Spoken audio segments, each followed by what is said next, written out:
मेरे पास जितने भी बच्चे आते हैं हाइट के लिए, कद बढ़ाने के लिए, मैं उनका गला जरूर चेक करता हूँ। और 75% बच्चे या लड़के ऐसे होते हैं जिनके टॉन्सिल्स बड़े होते हैं, बिल्कुल गले के गदूद बड़े होते हैं। ठीक है, उसकी वजह क्या है?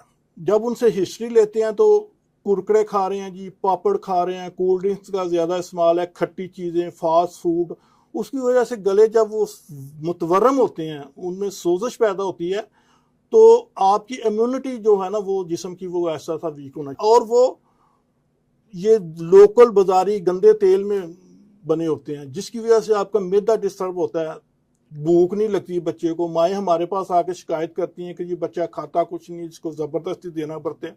जब उसने खाना कुछ नहीं है तो फिर उसकी नशोनुमा कैसे बढ़ेगी? सब ऐसा तो ना करें, आप बच्चों की चीजें बंद करी जा रहे हैं, इस पर तो आपको बच्चे बददुआएं देंगे। बच्चों के खाने के लिए और बड़ी चीजें हैं सब, तो वो बच्चों को नेचुरल चीज दें। अच्छा। नेचुरल चीजों पे लाएं उनको, उनका बचपन से ज़हन बनाए कि हमने ये खाना। देखें, बच्चे बच्चे ही होते हैं, आप तो उनके ऊपर पाबंदियां लगाई जा रहे हैं, ये तो ज्यादती है। बच्चों की सेहत से ज्यादा कोई चीज कीमती नहीं। हाँ, ये बात आपने कही कि बच्चों की वालिदैन का फर्ज है कि वो बच्चों को पैसे ना दें, लंच बॉक्स बुला के उनके बॉक्स में रखें। हकीम साहब ये कैसी बात करते हैं? वालिदैन जब पैसे नहीं देते, बच्चे जेब से खुद ही निकाल लेते हैं, वहां पे आप क्या करेंगे? ये तो फिर आप डॉक्टरों की जेबें भरने के लिए तैयार हो गए, यानी कि फिर ज्यादा पैसे खर्च होंगे लेकिन मर्ज भी नहीं जाएगा। मर्ज भी नहीं जाएगा।